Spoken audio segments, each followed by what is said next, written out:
Hello, everybody. It's Jay Del Vecchio, president of WITS, and we are thrilled to have Dawn Armstrong, who has an amazing background on the faculty of numerous things, and as well as just her background in health coaching and functional medicine and so on. She's done a number of our personal training courses over the years out there in New Mexico and so on. So Dawn, we're thrilled about seeing this one. I know a lot of people have asked questions already, so it's all you. Let's open some minds. All right, welcome everyone. Thank you for attending this afternoon webinar on the 5 R's in functional medicine and how they can support your gut health. This is huge in the industry right now with anyone who has any kind of nutrition background, but also in health coaching, and then even in personal training, because people are always asking, what do I need to change in my diet? What do I need to do? So I'm not sure if I can see everyone right now, but just even a thumbs up or some indicator if you want to come off your mic and let me know if you can see these screens up here with our PowerPoint presentation. Yeah, everybody's been unmuted as a group, and oh, Beth, I see you're on there. Can you hear Dawn okay? Yeah. Oh, you find yourself where to unmute. How about Allison? Allison, can you hear Dawn okay? Can you see the slide? I can hear it, Jay. Perfect. Oh, thanks, Beth. I appreciate that. I saw your mic go green. Good. That's what we're really looking to make sure everybody can see it before we start. I can see okay. the slides. Oh, beautiful. That's wonderful. Oh, thank you. Thank you. Okay. I super appreciate it. Technology sometimes doesn't go hand in hand with everyone who does physical work or, in the field work, because, we're used to being in the field. And then, of course, then you have to come back and do some administrative stuff. And this stuff kind of blows our minds. So that being said, my name is Dawn Armstrong, and I am a functional medicine, health and wellness coach. I also am a certified personal trainer, and I have some backgrounds in nutrition from Stanford Medicine. So as we move on through this afternoon, and again, I say thank you for joining me during this time to learn a little bit something new that maybe you might have had some exposure to, and maybe you might have not, and this will be your first exposure to it. And it really is quite interesting, the things that we can do when it comes to nutrition, and it comes to pulling that together with exercise science. And that being said, we are going to talk about the 5 R's of functional medicine and how they can support your gut health. And for those of you that don't know anything about functional medicine, we're going to start here. And can you all see that slide now as I move through it? I just want to make sure that as I advance through them that we're able to follow along. But if you don't know what functional medicine is, it has a lot to it, but for our purposes, it is patient-centered. It's all about what that individual, brings to you, brings to the table, and gives you information about themselves. So when you think about patient-centered, you think about what it is that is going on with that person that's standing right in front of you. It is a science-based approach to health and care that focuses on identifying and addressing the root causes of a disease. And we all know that right now autoimmune systems are just going crazy. So when we think about what the root causes it, we're kind of trying to identify what that is with functional medicine. It's holistic. Functional medicine takes into account the mental, the emotional, nutritional, and genetic factors. We try to look at that person as a whole, not just what it is that they're telling us, immediately in front of us, like, oh, I'm allergic to this. Oh, I can't take that. Oh, I don't really like what that does, makes my body feel like. We look at all of the factors for that. Individualize, again, it uses sometimes even lab testing. We determine what goes on in blood work and even in fecal work. We look at everything as a whole and say, hey, what's happening with this person on a day-to-day operation? And sometimes that takes lab testing for us to do that. And it targets treatment for each of those patients. So it's not just one area like the blood test. It isn't just the exercise that we do. It isn't the sleep that we do. It isn't just the food that we put in our body. It's all of it. And it's preventative. It literally focuses on discovering the root cause of the disease instead of just treating the symptom. Like, hey, we're going to the doctor and they think this is what's happening to you. And so they throw some medicine at it and say, well, try this for, a couple months and we'll see what happens. We look at what the real root cause and why that has happened in the first place. And it could be something that happened a long, long time ago that you didn't even realize in your childhood. So functional medicine is a complete entire circle of all those things combined. It's collaborative. We look at the person and we look at who you are as the person that's giving that advice. So we look at that and we work together, not only with you, with that person that's in front of you, your client, those practitioners. We have a whole discussion on how everything works together, okay? And we're gonna jump right into it in our particular topic. So for those of you that work with clients that want information about nutrition, the gut, what the important thing is about gut health. The microbiome is a central pillar of health. It's everything that happens with the body. So just imagine, even if your nervous system comes online and your stomach starts feeling those butterflies, or they start feeling like, oh, I'm really uncomfortable, it starts cramping. And all of that has everything to do with the digestive tract, the microbiome that's in the stomach.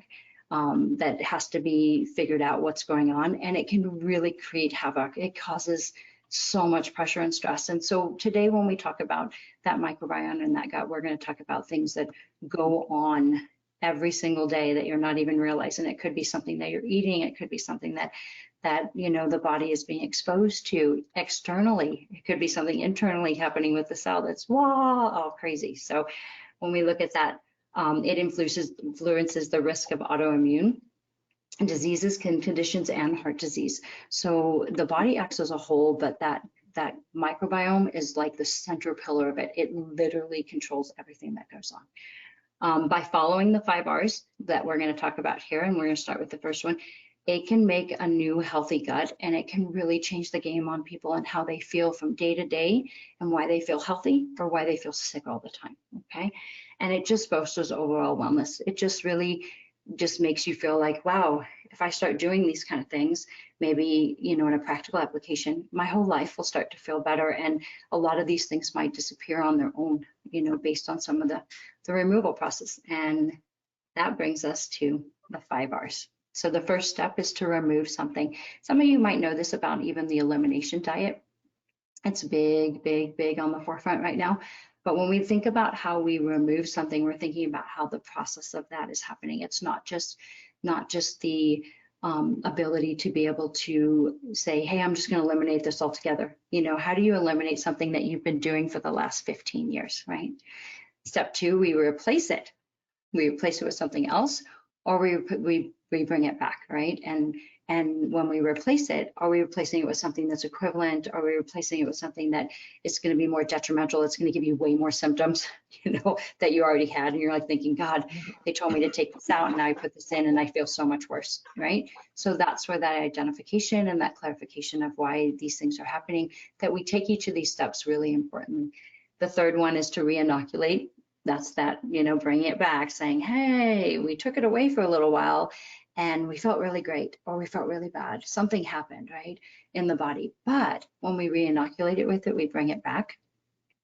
All of a sudden, you start to have those hives again, or you start to have the itchy skin, the eczema, or headaches or something. And so we start to realize that, hey, maybe that really was the root cause. Maybe that's what it was. So let's kind of stay away from that. But is there something that we can replace it with that's equally balanced, right? And then step 4 is to repair, and once we know where that is, we can start that repair process. We can start to, have a conversation about, what the body needs to do in order for that to happen. Is it that, you weren't getting enough sleep? Is it because you didn't drink enough water? Is it because you were eating something that was just wreaking havoc on your digestive tract and it was causing you to have cramps all the time? And then, of course, step 5 is the rebalance. And today we're going to discuss about each one of those and certain things that happen or that are a part of that environment, whether it's external or whether it's internal, as to maybe you can make some of these changes. Okay. So the first one right out of the gate, remove. Step 1, it identifies and eliminating stressors that negatively impact the gastrointestinal system. These stressors can include food sensitivities and allergies, and the common culprits like gluten, dairy, or certain preservatives. everyone knows right now that gluten-free is all the rave. Like, oh, I removed flour, I removed all these different types of things, and I started feeling so much better, and I didn't feel so bloated, and I didn't feel like I had inflammation, and that's a big deal. So when we talk about, you know, those sensitivities, they may have been giving you or your clients fits, and they're like, God, I have these headaches all the time, and that's the inflammation that's happening in the body. So infections such as bacteria overgrowth, yeast infections or parasites, toxins, imbalances in the gut. So when you have an infection or a virus that's going on in your body, that can be a huge, huge determinant as to why you don't feel well. And you may not even realize that it's just this regular everyday virus. You might have caught it at Walmart. And I don't mean to call Walmart out. It could have been at Albertsons. It could have been at Smith's here in the New Mexico area. We have all those stores. And believe me, every day I'm like, oh, what am I going to feel like today when I just go through this in general population? But those are everyday viruses that happens. And before you know it, you know, you're not feeling so good like a couple hours later. And it's because something has attacked your system because you might have been immunocompromised, right? By removing these harmful elements, you can alleviate stress on the digestive system and pave that way to healing. You really can, because it's not like you're trying to live in this restricted environment, but there's just little things that you can do to kind of change, you know, the environment of which that happens, right? We'll start with allergens. They are substances that have abnormal immune responses in the body, and they lead to symptoms such as sneezing and itching. I guarantee half the people in this room, myself included, that, oh, this is, guess what, seasonal allergies. These are all these things that bother me, like dandruff or trees or mesquite, especially here in the southern part of the country, right? Inflammation to certain foods. Common allergens include pollen, dust, mites, and pet dander. How many of us have dogs or some sort of animal, you know? And I can tell you this, with my animal, I probably give her a bath. She's a little dog. I give her a bath maybe like once every couple of weeks, but maybe I need to be up in that. Maybe I need to be changing it because Lord knows that dog is all over outside, you know, and carrying stuff back into the house. And there's evidence that shows that animals can do a lot of other beneficial things to you, but it does wreak havoc on the actual body. And then, of course, to remove these allergens from it, we can take steps as cleaning. You know, we can do regular cleaning in our environment. I know that we think that we're not complete OCD and, oh my goodness, I don't speak badly about that because they're sometimes bordering. I'm like, I need to clean the bathroom. I need to clean the bathroom again and over and over and over again. It might be too extreme, but regular cleaning and removal of those things, you know, that you can, you know, change out to purifiers and filters. You can do all these things that can kind of help with the process to kind of clean that air that you're inhaling in, which by the way, gets in all the way through the oxygenated cells. And before you know it, you're sneezing, you know, and there must have been, I'm sure we've said things like this, like, oh, there must be something in the air that's bothering me, something that's making my eyes completely water or my nose like sneezing every 10 seconds, right? And I'm a sick sneezer, by the way. I'm like, sneeze, sneeze, sneeze. And there's something that really does irritate you. And it's an indicator that if we are able to, you know, do things about it, maybe in our own home, because that's where we spend a lot of our time, is removing those filters, removing them to make sure that they're getting and catching those allergens and pollutants. And then, of course, seeking out all allergy-friendly alternatives. You know, we all know that, you know, cleansers, and we'll get to that, you know, that cleansers cause a lot of issues and stuff too. Chemical cleansers versus organically, you know, cleansers like baking soda, you know, some of those things can, you know, get through on the peripheral system. They can get through your hands and the actual skin. The stressors, they can trigger a various amount of health issues, both physical and mental. It can weaken our immune system, disrupt hormonal imbalance, and lead to chronic inflammation. So thinking about the stress in your life, you know, like when you're like really high level thinking, oh gosh, you know, this is very overwhelming to me right now. It's very, very overwhelming about the world that we live in, you know, how much money we make, what we're doing. And all of that causes your body to go through that process of elevating your heart rate, you know, anxiety, things like that. It causes the body to go into overdrive. You know, it's essential to identify sources of stress and find healthy coping mechanisms, you know, and since we're all in the PT world, we definitely find exercise is a really good outlet, but sometimes that's just not enough. You know, we got to find other ways to bring those stress levels down. This can include practices like mindfulness meditation. I know that I do Tai Chi, And I also do what's called the shishi breathing, and it's Qigong. And it basically is a double breath, and you're inhaling and then inhaling again, and then allowing it to come out for the exhale. And it allows you to let the resting heart rate slow down. So then when I feel overwhelmed, so I find myself doing that at normal times of the day. I even did it right before we started this webinar. I'm thinking, you know, I'm good. I understand the concepts. I understand what's going on here, but it's stressful. It's just a little bit for my body to just rise up, just a little bit enough for that inflammation process to happen. And I need to bring it down so that way it doesn't allow me to be immunocompromised and I don't catch something on the way out. You know, and it seems like it's the most basic rudimentary thing, but it really does work. And of course, spending time in nature, seeking support from loved ones and mental health professionals. There's nothing wrong with talking to somebody and to vent and to get that out. You know, the body carries trauma, it carries it in the fascia. That's my background in kinesiology part. But with that being said, it holds it in there. And in order for us to get rid of it, to relieve it and to remove it, we need to find a way. And there's lots of other ways and techniques that you can do that for stress, and exercise is a big one. Toxins. We're exposed to toxins every day through the air we breathe, the food we eat, the products that we use. These toxins can accumulate in our bodies over time and have detrimental effect on our health. So not only does the body carry trauma, and we have to figure out ways to remove that through restorativeness, but we also have to figure out like what it is that we're putting in our body and what kind of toxins that we're using. Are we using cleansers, you know, that are not, you know, safe, that when you either inhale them, you know, so there's a big, huge area in aromatherapy. They're always wanting you to inhale it, to put it on your body, you know, to bathe in it, to do all these things. And that comes through the body. And those things may trigger, not that aromatherapy would do that, but those things trigger certain types of inflammation. If you're already allergic to it, and now you're trying to use that as a, you know, a stress reliever, you know, it's where we try to identify that, where we try to clarify what's causing the root cause of what this is going on in the first place, all right? So to reduce our exposures to toxins, we can opt for more natural and organic products, limiting our use of chemical and cleaning and personal care. Listen, if there are half of the women on this webinar right now, I can assure you I am lathering up in sunscreen. I'm lathering up in everything I could possibly put on my body to go through that peripheral system. But some products I don't do well with. All of a sudden I put it on and within 30 minutes I'm like rashy and I'm almost breaking out in hives and I'm like, what's going on? So I'm dousing myself with hydration, with water to try to flush that out. And it really is right here on my skin.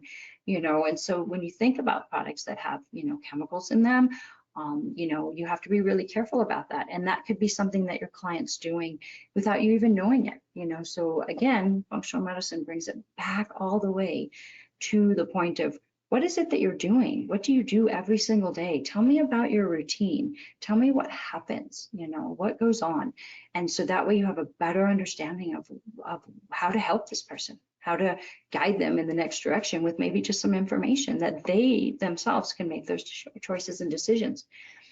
Of course, in incorporating detoxifying practices, you know, all the rave right now is cold plunges and heat therapy. They rotate back and forth. I absolutely love them. A little tidbit of information, just last month in March, I completed the Baton, which is a huge marathon. It's one of the hardest in the world.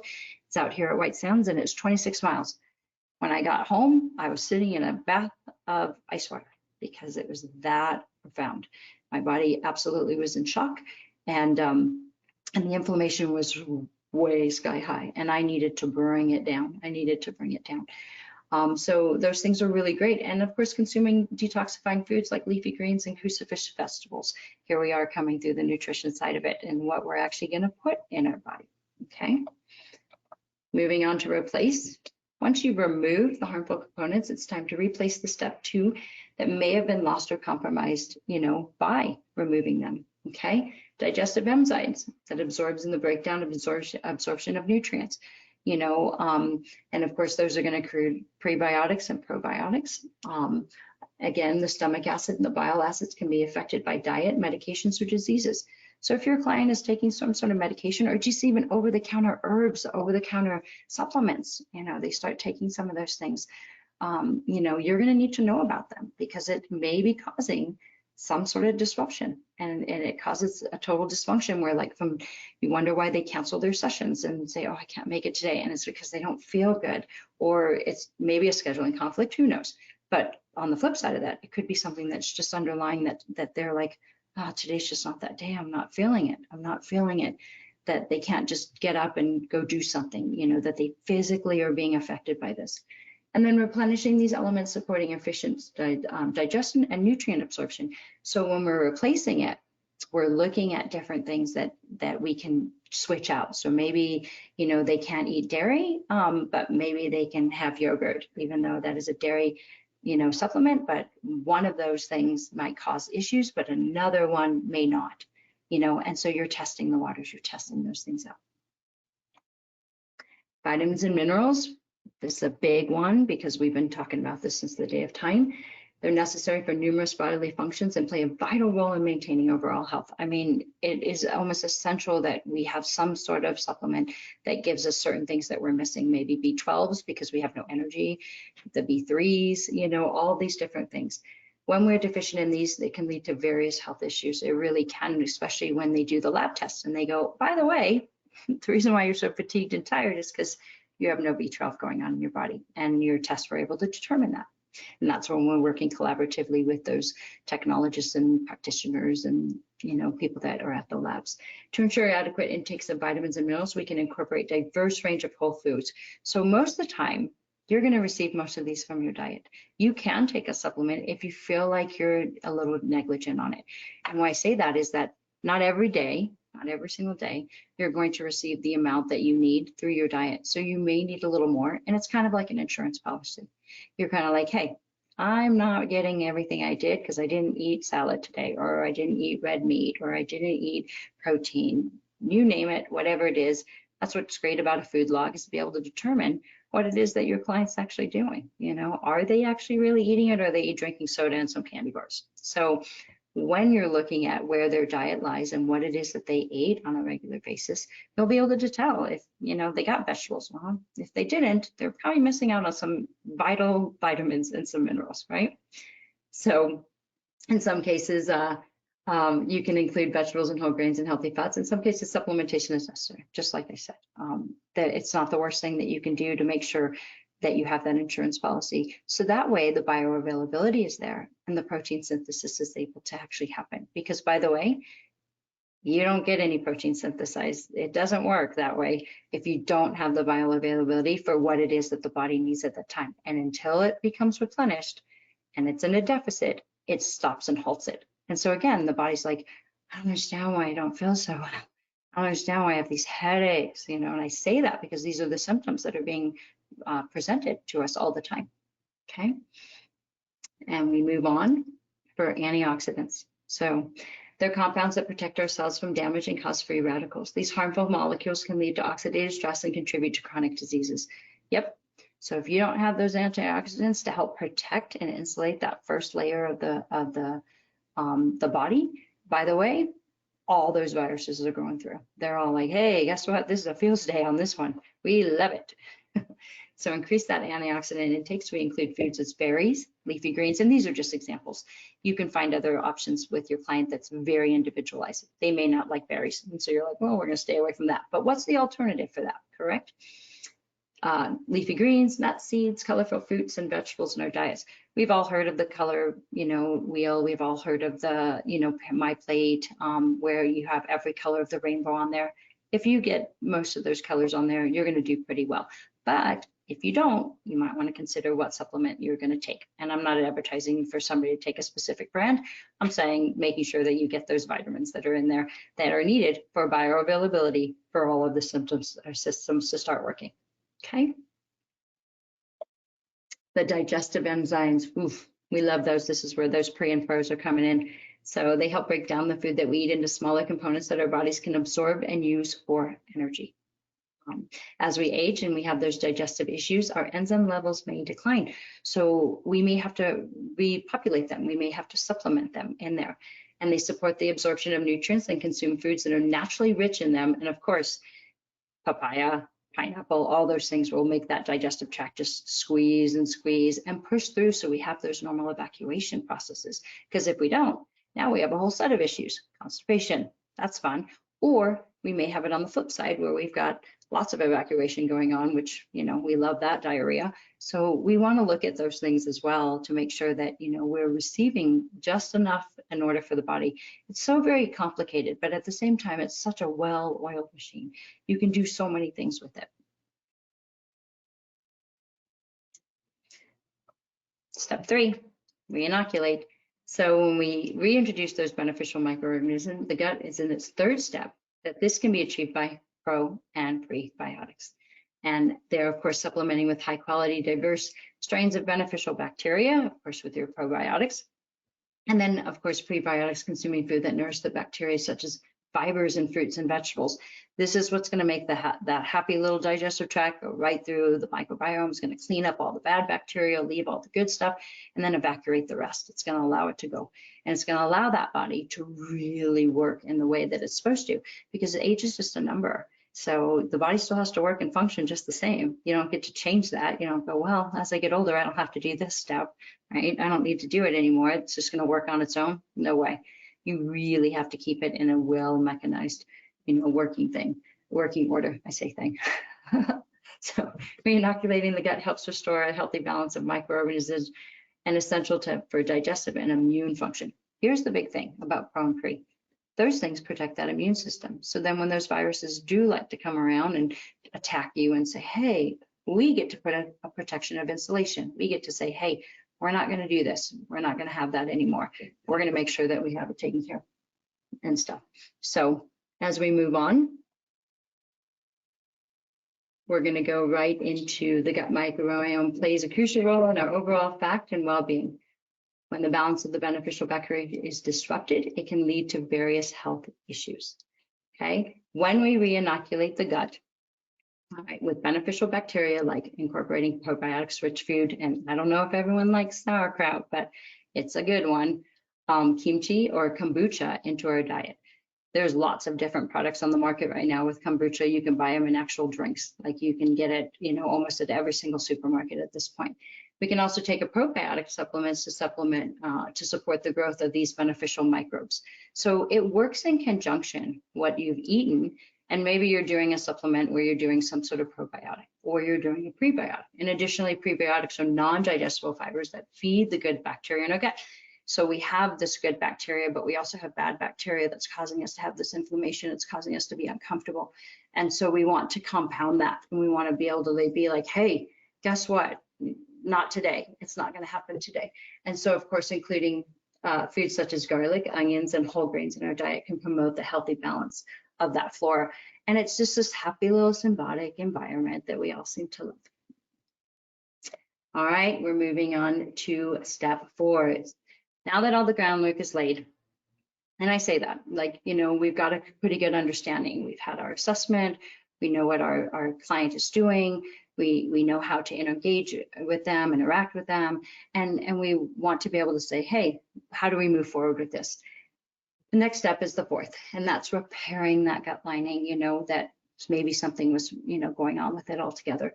And we want to support that to heal. And so anti-inflammatory foods, targeted nutrients like L-glutamine, zinc, omega-3, fatty acids, and antioxidants. So we're finding that all in our diet, or we're finding it through some sort of supplement in order to help repair that gut lining. And then a healed gut can be better perform in its function and contribute to overall health. So once we are able to say, is it the prebiotics, is it the probiotics, do we have to supplement, did we remove something, were we able to determine that that was the cause of what was happening, all of a sudden we're starting to feel better, and we're thinking, wow, I'm not feeling so bloated, I don't have to be in the bathroom all the time, I don't have some sort of constipation issue, I'm not breaking out in my skin, my hair isn't, all crazy and stuff. And this is another one for me, if I don't feel like my hair's looking so good that day, I'm not feeling good, whether I combed it or not, no matter what it is. But it could be some other underlying thing because it's coming out and, and projecting outside outwardly. They say what you eat is what you look on the outside, kind of, but it really is what's going on with that gut, that digestive tract. It's really looking at that from a completely different lens. All right. In the repair stage, this is a big one.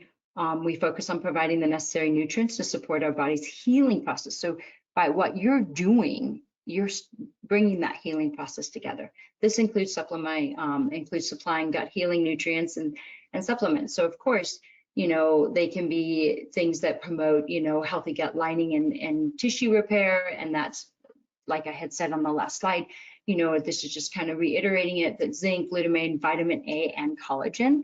As we age, we lose collagen. We start to see, how that affects our actual lining for, our gut. And then, of course, to ensure adequate intake of these nutrients, we can include foods like bone broth.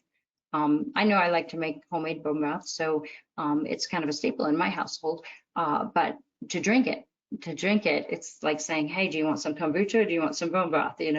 These are options. These are different choices that you can make. Maybe they don't like bone broth, but maybe they like kombucha, right?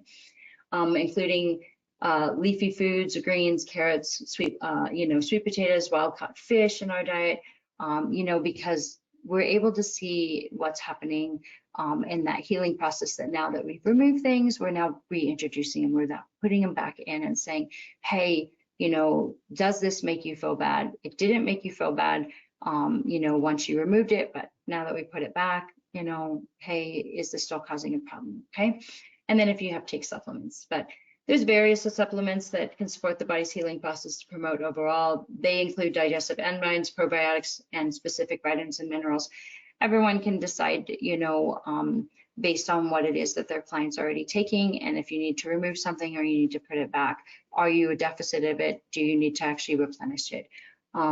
Before, of course, starting, any kind of supplements, you definitely want to talk to, the practitioners. You want to look at their lab tests, and you want to make sure that, you're not overloading it, because on the flip side of that one, if you're getting too much supplements, that also can be very harmful. You do not need higher levels of iron. You don't need low levels of B12, and so you want to look at all of that, and you want to talk to their practitioner, their doctor, and that comes through the medical consent form, that you're able to, have a conversation, with them about that. To rebalance, the fifth and final step involves creating a lifestyle that supports ongoing gut health, and key elements include exercise. This is our big go-to. We always love that.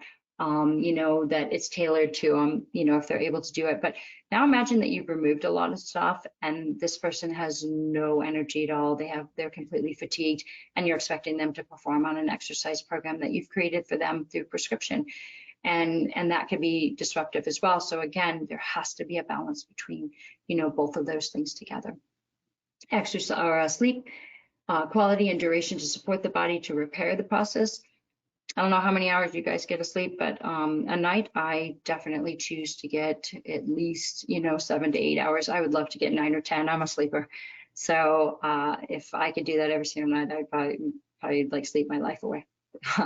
That being said, it is important, because that's when the repair is happening. That's when the brain is sending messages saying, hey, by the way, let's repair the liver, let's repair the pancreas. We did some damage to it yesterday. We didn't eat so well. Maybe we had some things that we shouldn't have. And now we got to work on overtime. We got to make sure that, those glucose levels are doing okay, that they're not spiking, they're not causing your blood pressure to go out of control.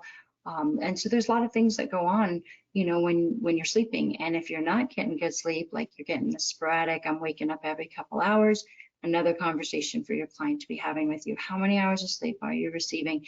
What is a really accurate depiction of that and realistic? And what can you shoot for in order for this to be a collaborative effort with that?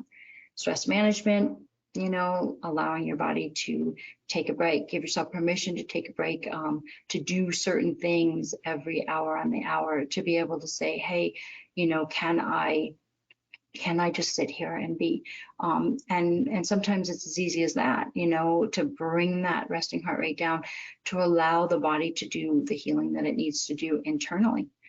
Without you having to be running 15 million miles an hour. I got to get to my next client. I got to get to my next meeting, my next appointment. I have something that I have to do all the time, where the body never gets a chance to shut down and never gets time to do that, stress management. And of course, rebalancing all of these aspects promotes not only digestive health, but physical and mental health well-being.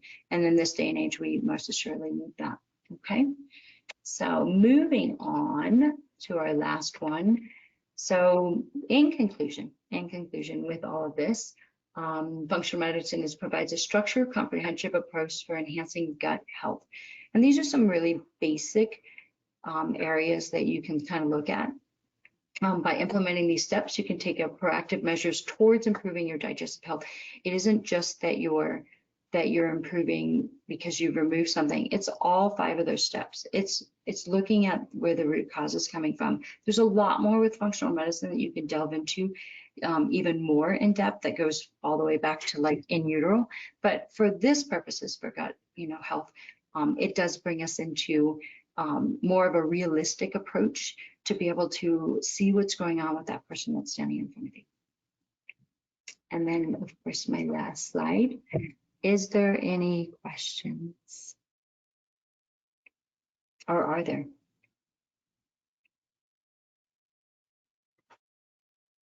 I don't see any so far. Oh, here one popped up. Let's see. Rochelle just said it was a great webinar. So much Wonderful. information. Thank you for Marianne. It is a lot of information, and you can really delve into each and every one of those areas so much more. There's a lot of research out there. If you want more information, definitely look up functional medicine and microbiome gut information.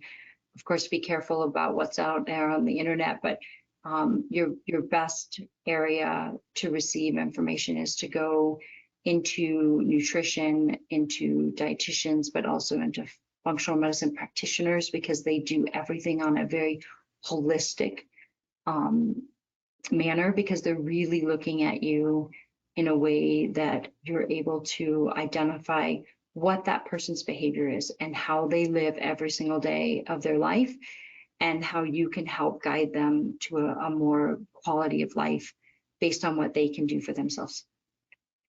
Yeah, absolutely. I have a question here from Kelly, besides a lot of great comments from being thankful and informative from Linda and Derek and Matthew. Where would you recommend getting certified as an FMCHC? So there's a program through Functional Medicine Coaching Academy. There's a little pub for them, I guess. And also the Institute of Functional Medicine, that is the practitioner side of the house. So they're a collaborative effort. It's a year-long program. And if you're willing to pay about $10,000, you'll get a good education. But there's lots of different programs out there that you can look into for functional medicine, health coaching, and Institution of Health and Wellness is a good one in order for you to go into the weeds of what you should be doing to help promote health and wellness through the internal side of it. Good. I know going back a year or so ago when I was looking at some stuff for myself and a friend were the probiotics. They still haven't come up with a definitive adult suggestion on what you should be taking per day. Correct. Okay. Yeah, they have not, and that is why it's so. And part of it's because it's very individualized, and so when one person might be able to, advise like, hey, you need to take, X amount of grams. And of course, if you're a registered dietitian, if you're a nutritionist, you would have the license to be able to give that information. If you don't want to mess with that. And that's part of the problem, is that we don't have a definitive scale of being able to say this is the standardized that everyone should be taking, like, recommended daily allowance for an RDA. But with that being said, if you're able to see what that individual's labs are, and they're able to go and do basic testing for that, and this isn't just like a lipid profile. This is like they would go in and do a battery of labs, of draws, and they'd be able to see, like, blood draws, to be able to see like what's going on with that cell, what's happening with it. They could see what they're deficient in, and then you'd be able to determine you know, where the benchmark is for that individual, if they're able to take certain types of probiotics and prebiotics. And, you know, nowadays there's so many things on the market that you have to be careful of, that you definitely want them to be able to go back, which this is for the collaborative effort with the practitioners or their medical physician, to say, are they physically competent to be able to do exercise prescription? And then what changes are they going to make in their diet in order to enhance their performance to do better, and not just on your basic, you know, root causes. This is a collaboration of efforts on all fronts. So if you're just looking at just a nutrition aspect of it, you know, like, hey, can we make changes and see what happens? Well, the exercise part's going to come next. And if you're looking at just the exercise part of it, the nutrition part's going to come next. So because we don't have, you know, a benchmark as to like how much somebody should take on a regular basis, it's a hard thing to determine. Yeah. No, thank you. I was interested to see if anything had updated through some of the research they're doing all over the place, but of course, we have to wait for the studies. Yeah, it's always been my pet peeve as exercise professionals that we should always be partnering with a registered dietitian, and we do things they do, and vice versa. And what a way to refer clients back and forth and get the ultimate for our clients. So, yeah. Oh, it's a win. For sure. Yeah. Agreed. Good. And it's important for you to see that. Yeah. Anybody have any other questions? We'd love to have them. We still have a little bit more time here. No. Okay, Dawn, very informative. Lots there to digest, and everybody will get a recording of this within 6 hours. So if you don't see it initially, check your junk mail, because these days everybody's protecting from spam. So anything that has a link on it, they kind of kick it to the junk mail and let you decide. So, right. But we will get it out to you, because there's a lot of great stuff there. And Dawn, thank you very much for giving us those insights and the detail. Appreciate it. Yeah, absolutely. And if anyone has any questions, forward those over on email, and I'll be happy to respond to them. You know, because sometimes, you know, those questions come up later, especially when you're in your day-to-day work and you're working with these clients and individuals, and all of a sudden it triggers your mind and you thought, wait, hold on, I remember hearing this somewhere, and I'm more than happy to answer them for you. Awesome. That's great. Thank you, Dawn. I appreciate it. And everybody, I get a lot of thank yous and very concise information from a lot of people here. So they're very appreciative, and they're going to digest. I know that, hopefully in a healthy way. So No pun intended. Everybody have a great day, and we'll talk again soon with another webinar and another insightful situation. Thanks, everybody. And Dawn, amazing. Thanks again. Thank you, Dawn. You're welcome. You're welcome. Thank you all. You all have a great day.